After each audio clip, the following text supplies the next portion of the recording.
Hello and welcome to another episode of Earth911's Sustainability in Your Ear, the podcast conversation with a changemaker working to accelerate the transition to a sustainable carbon-neutral society. I'm your host, Mitch Ratcliffe. When President Biden signed the Inflation Reduction Act in early September, the stage was set for a race to reduce U.S. emissions by 40% compared to the 2005 levels. Each of us can play a part, but it involves learning how to tap into incentives for electric vehicles, home solar panels, home energy improvements, and energy-saving appliances. Our guest today is Mike Phillips, CEO of Sense, which is a developer of home energy monitoring and management devices. We last talked with Mike in early 2021, but wanted to catch up and learn how consumers can tap into IRA incentives and subsidies to make their home more energy efficient. The $299 Sense monitor tracks how much energy is consumed by appliances, water heaters, furnaces, air conditioners, and other devices in the home.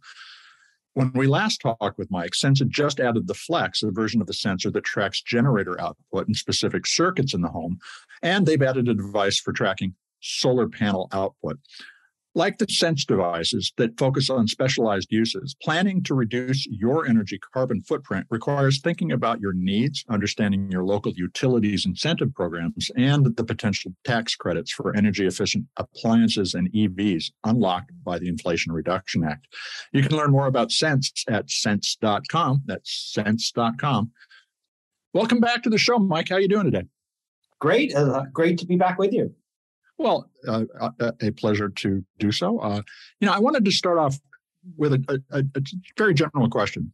The Inflation Reduction Act, about $369 billion in funding, isn't anything close to what the Green New Deal imagined, but it's clearly poised to make some significant changes. How do you see it changing the economics of home power management, of what a consumer can do to change the carbon footprint of their home?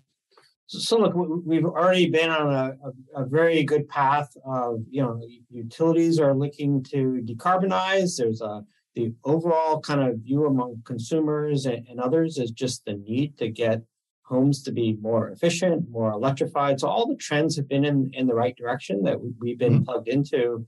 And now having this extra impetus from the government is actually super helpful. So I think the overall view is helping to make things that are already getting to market, but have happen faster and in better, more holistic ways. It's just great. In terms of the national goal, which is ostensibly to get to 50% lower emissions by 2030 compared to 2005, President Biden's estimate is that we can go to 40%. Do you see that as realistic? And what suggestions do you have for homeowners to help contribute to achieving that goal? Yeah, so look, we are very optimistic that it's possible and achievable if we all do the right things. And from the homeowner perspective, there's a couple different parts of this, which is, there's an increasing trend to more and more electrification. So the more you can swap out your gas burning dryer or gas burning hot water heater and switch to electric versions, there's a big benefit. You get both a health benefit because your air is cleaner in your home, and you get a long-term carbon benefit because the idea is you switch these things to electric, make them more efficient, make them smarter, and we'll come to that, and then clean up the electric grid with more and more renewables on the electric grid. Is the really clear pathway for how we get to these big gains. So I'm a homeowner sitting at home reading about the IRA. There are incentives in place for a variety of things. What would you suggest I look at first and foremost around the house? Yeah, and look, it starts with kind of a combination of knowing what's out there and what's coming. And, especially as you need to do upgrades in your home anyway, like if you just went and bought a brand new gas water heater, look, you're not going to go and replace it. We all know that, and you shouldn't. But when your gas heater breaks down, now's the time to go look for a heat pump hot water heater, or when your air conditioner is about to fail, replace it with new heat pump versions that give you better efficiency, better control, and also give you heating in efficient ways in the winter. So it's like getting educated and then being ready for when you need to make upgrades in your home to do it in the best possible way. So how would you get educated? That's a very broad statement. Yeah. Look, so there's a lot of programs that people are providing. Like the utilities are starting to have programs for either home energy audits or even like heat pump programs and so on.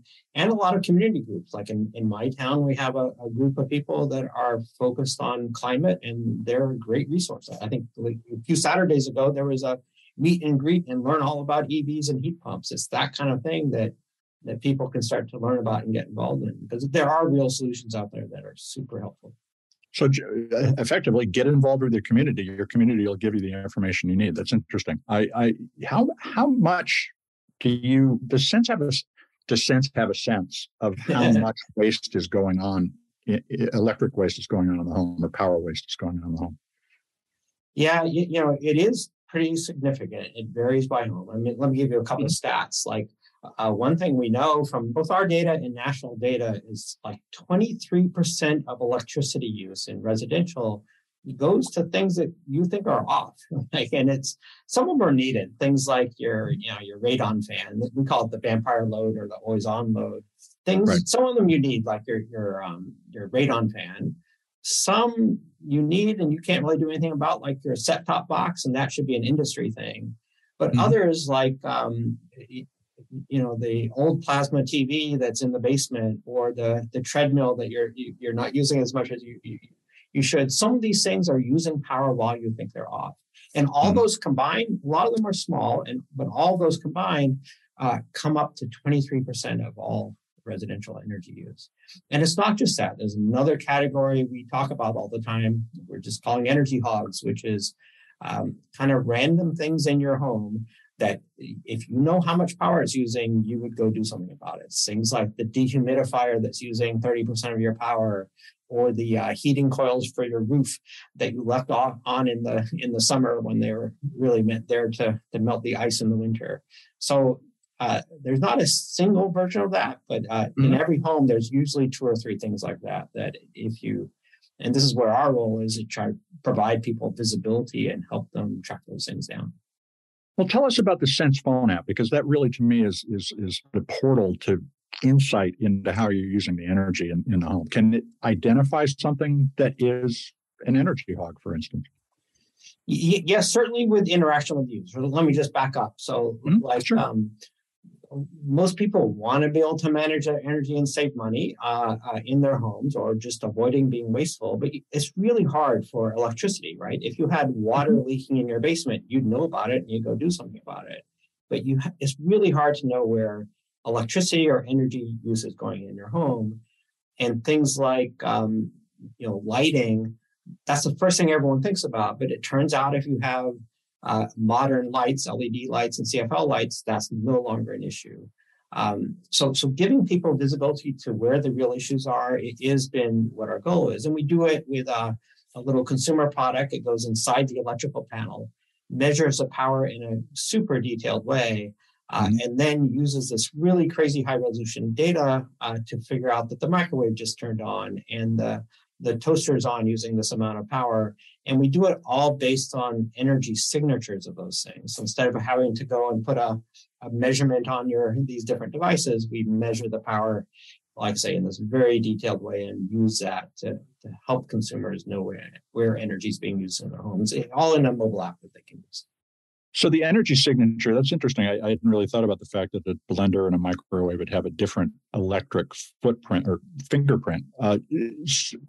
If I were to plug a new device into the home, would Sense be able to say there's something new and it's likely this kind of a thing? Yes, that's what we're doing. A couple caveats: it can't do it perfectly. This is a really hard technical problem. And it has to learn about your home. So when you just plug in a brand new this or that appliance in your home, you'll just see another bubble pop up, and so you see something. But then over time, our technology is able to identify that the new device in your home is a new hot water heater or something like that. We can see it from the signals. Again, not perfectly, but increasingly be able to do that. And we're starting to build more things in the application to let the consumer, the person living in the home, interact with the application to go and track things down in their home. Like, why is my power so high right now? Give you various methods to go and try to track that down. Now, from a consumer awareness perspective, it seems like we're lacking a shared visual scale or way of expressing the efficiency of products. Like we talk about miles per gallon in cars, and everybody knows what that means. Do we need to think about establishing a scale, a public scale that people are familiar with in order to understand the relative energy consumption of any device that they might be considering using? Yeah, it's a great topic and something we've been doing some work on, which is, and look, it is confusing for people. There's kilowatt hours, there's kilowatts, there's all these charges on your bill about distribution charge and supplier charge and so on. Yeah. We do need a kind of a simplification of that and kind of the 10,000 steps of this industry, right? And what we're trying to do is to just talk about the average wattage of your home, like, how you're doing compared to how you should be doing and the things that you can do to reduce it. And, the tricky thing is you've got to consider both the how much power a device uses while it's running and how long it's running for. So things like I used a toaster example before. It uses like 1,500 watts, but it's only on for a couple minutes at a time. So it actually doesn't matter very much. Versus like your set-top box or your treadmill, one better example, like your treadmill might be keeping itself on ready for you to exercise, and it might be using 50 watts. Okay, sounds like a lot less than the toaster, but if it's using that 50 watts all the time, it's a much bigger contributor to what's happening. So anyway, helping people with that visibility and mindset about this is how much this is using while it's doing whatever it's doing, and how long portion of the day that's happening is what contributes. Now, have you looked at allowing people to publish and share their performance so that we can create some kind of a socially activated approach to saying, I'm getting greener, and I would like to encourage other people to do the same. And I actually have an example of this. My mother's retirement community publishes their gas use. Yeah. So that everybody can see what they're doing. It really seems to make each of the neighbors aware. Is that something you've considered, or do you feel like that consumers would find that an invasion of their privacy?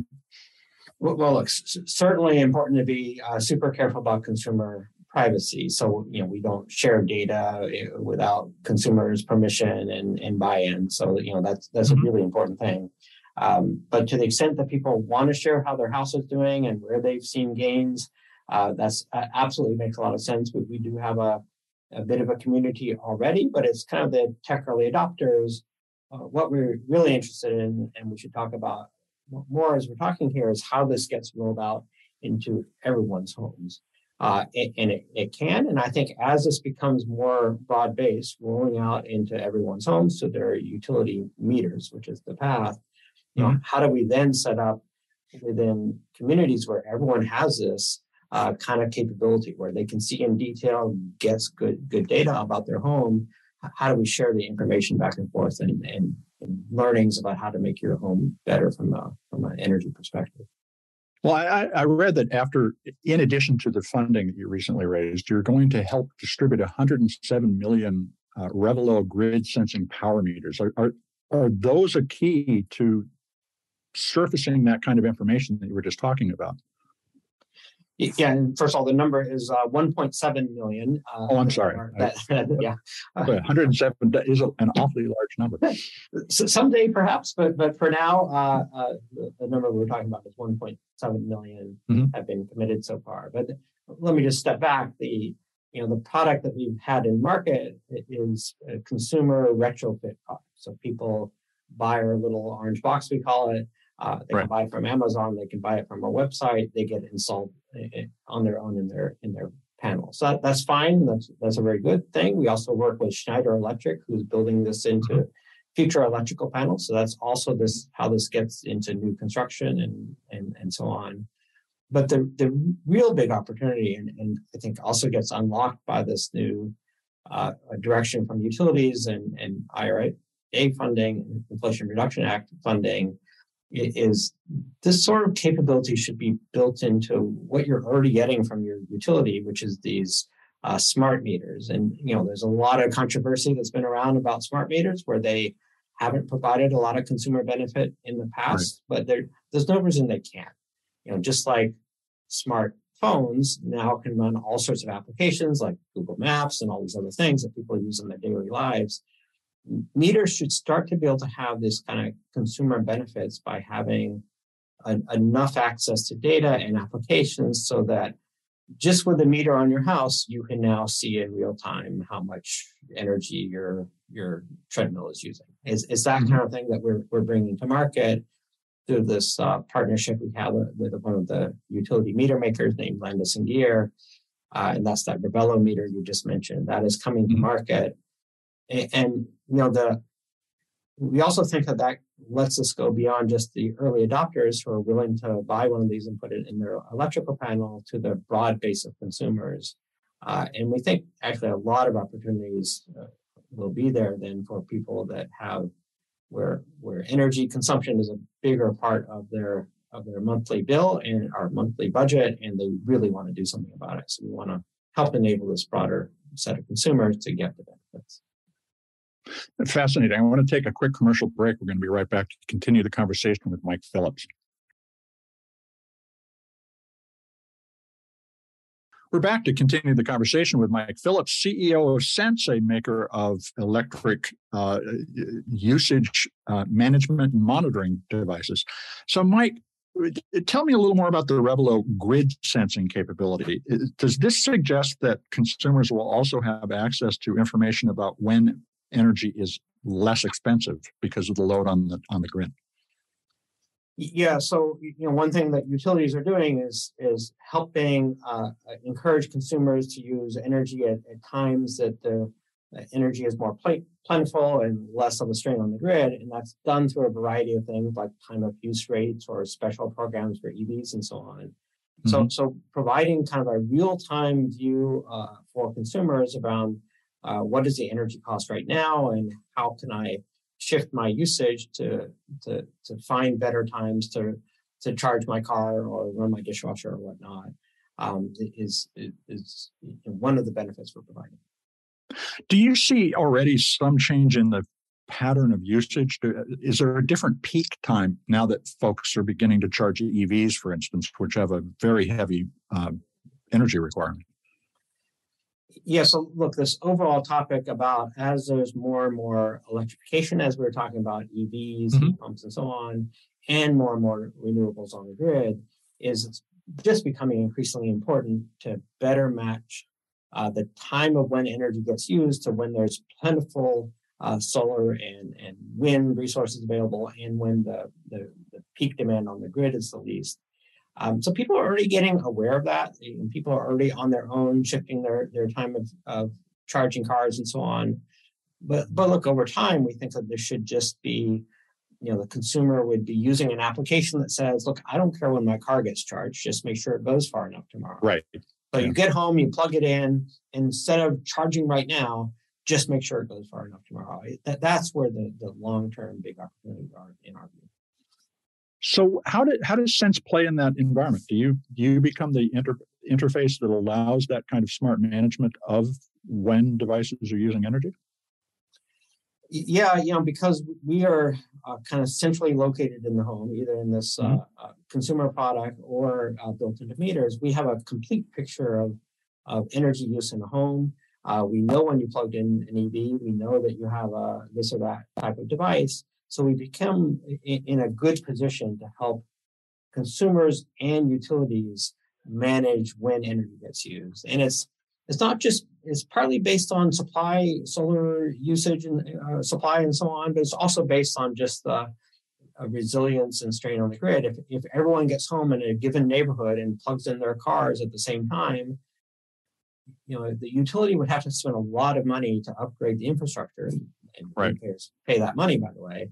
And if we instead make these things smarter and have data and intelligence and the ability to influence when energy is being used, we go way farther down the path of this electrification and use of renewables without having to make major infrastructure changes.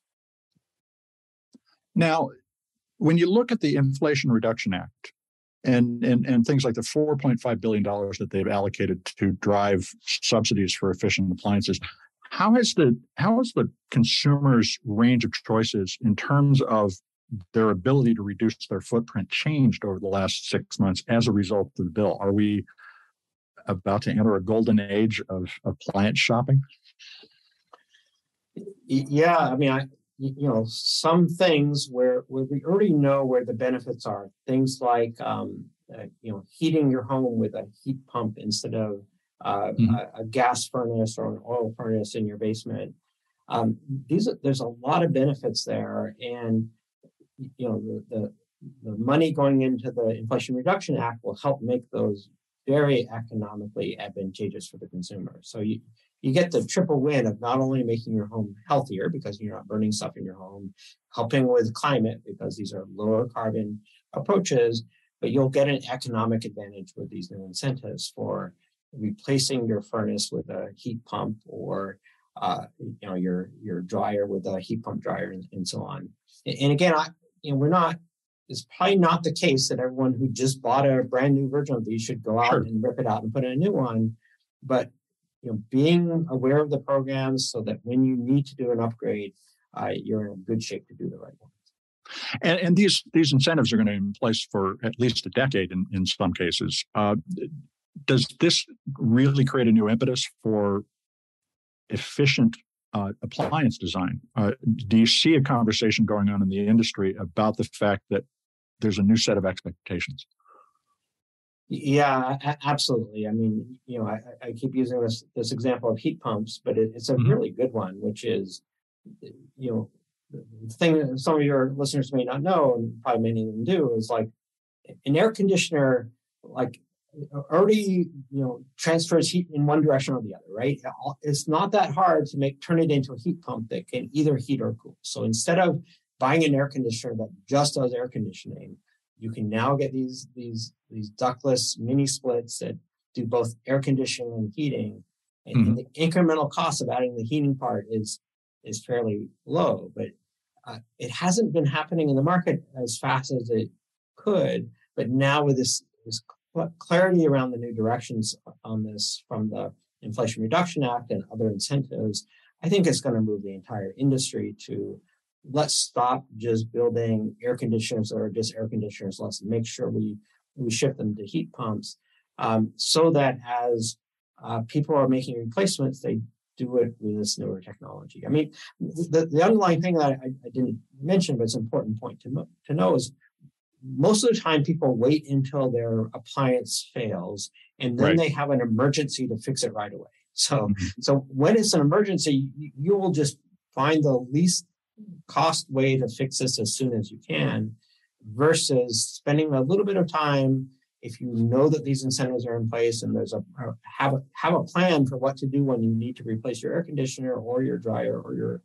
hot water heater and so on. Having a plan ahead of time is what's going to allow people to make use of the programs and incentives that are out there. So I think this overlay is just going to cause the entire industry to shift in that direction. Now, in terms of making that plan, there are a few guides available that consumers can turn to. One is looking for the Environmental Protection Agency's Energy Star logo on an appliance that indicates it's low energy, and the other is there's the Department of Energy's energy usage labeling. How do you suggest somebody review their options? What are the important factors to be looking for when making that plan about your future appliances or furnace upgrades or otherwise? So first of all, I do think we've had a problem, and probably still continue to do that. Even if you want to do the right thing, it's actually still kind of hard to get the right information for things like appliances. Yes, pay attention to the Energy Star and the Energy Star ratings. So I think for those, look, there's been success cases. Everyone knows about light bulbs to get CFLs and LEDs. I think that's pretty well understood. There's been a lot of push towards refrigerators. Refrigerators are pretty good these days. So there's success cases there. But these other ones that I'm telling you about, like heat pumps and heat pump dryers and so on, I think it's still pretty obscure for most consumers to know how to navigate that. And the heating and cooling of your home is especially complicated because there's a interrelationship between the insulation, your windows, and the equipment you have. So I think probably the best advice for individuals is you got to get someone involved from an energy audit or HVAC expert to help you navigate that. I think for a refrigerator, you can navigate it on your own. To upgrade your heating and cooling of your home, there still needs to be expertise involved. But trying to find the contractors that are plugged into the modern programs and how best to insulate and then switch to modern heating and cooling is the right thing to do. Does Sense make any of that kind of information available? Is it something you've considered doing, is to help people connect with those potential expert advisors? It's certainly something we are considering, especially as we roll out on these meters, as I mentioned, where we're in the broad set of consumers' homes, to help link people to either programs from the utilities, because we are working with the utilities on those, and then starting to work with the network of contractors and solar installers and so on to help people make the right decisions about their homes. Go ahead. No, the thing I was going to ask is the other major change that I see, and I've got an EV now for 3.5 years, is the pattern of charging around EVs.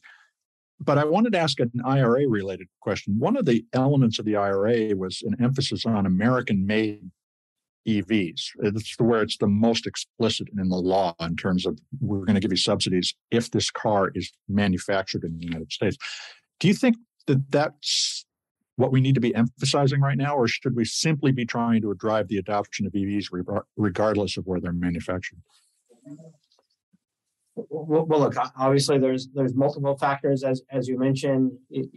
I think first of all, the trend towards EVs and the adoption of EVs is clear and accelerating, and many benefits both to the consumers and costs and the environmental impacts for sure.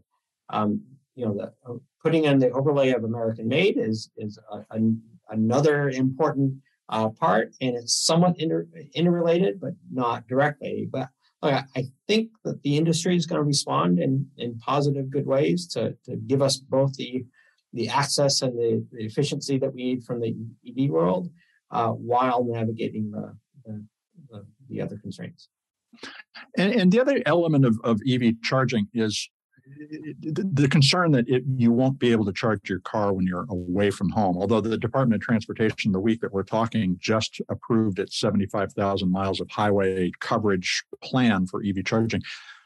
Is the foundation of the EV infrastructure really the home charging unit? Is that where people should be thinking about plugging in? Yeah, so it's a very interesting mix, which is most EV charging happens at home or at work, and I think there's the people that have EVs. So I have 2 EVs in our family also. Once you have one, you realize you charge all the time at home, and every morning you start with a full tank, basically, if not the equivalent. So the need for public charging is the first thing on your mind, but then you realize, except for when you're making a long trip, or there's obviously another issue, which is people that live in apartments or other places where they cannot charge at home or at work, then the public charging is super important. And I think there is a little bit of an overlay here where if you think that EVs are going to work just like gas cars, where the model is you go someplace and you fill it up, then you get focused on charging infrastructure. But as soon as you realize that, no, you can just charge these things when the car is parked. And as long as there's access to that, you don't even think about it anymore. So look, I think from an overall energy, mainly where EVs are charging, it's at home or at work. And that's where we are focusing a lot of our time to help make that happen in a smarter way that uses more renewables and so on. But with all that said, I think there also is, we have to handle the case of people that live in apartments, and we've got to handle the case when you go on long trips. So I think both are needed, but it seems like there's more emphasis on the public charging, and people should also recognize that most of the charging happens at home. The last question I want to ask is how do you imagine the energy environment in which people are making these decisions, say 10 years from now? How much visibility will we have into the fact that the energy that we're consuming right now, for instance, came from a renewable source? Will the smart grid be informing us in a way that we can really make a lot of better informed decisions? So there's certainly a big opportunity to help do your part as a consumer to help in that transition. And it's all the things around adopting the right things for your home, paying attention to where there's problems, and then using applications and automation where possible. Because look, I don't think it should be the case that consumers have to every day wake up and wonder about when they're going to run their dishwasher or charge their car based on the real-time dynamic carbon intensity of the energy generation. They shouldn't have to worry about that detail. They should know that it does matter when energy gets used. And then the answer is to let applications, let your favorite car application or your application you use in your home, you should just say, look, I need my car to go to far enough tomorrow. I need my house to be within this temperature range and this time region, and let applications make the decisions about when to actually use the energy. For those things, we're not expecting anyone should change their TV watching habits based on the dynamic energy cost. No one's going to do that. But things like when your clothes get cleaned, when your hot water gets heated, when your house gets cooled, those should all be done through automation, and computers should do it, basically, not you. So how can folks keep up with what Sense is doing and check out the monitor?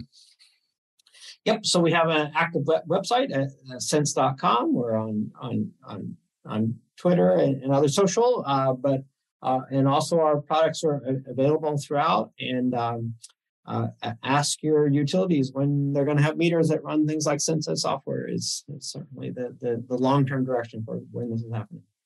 Well, Mike, thanks very much for taking time to talk with us today. Thank you, Mitch. I really enjoyed it. We've been talking with Mike Phillips, CEO of Sense, a maker of home energy monitoring and management devices and applications. You can explore the Sense product set at sense.com.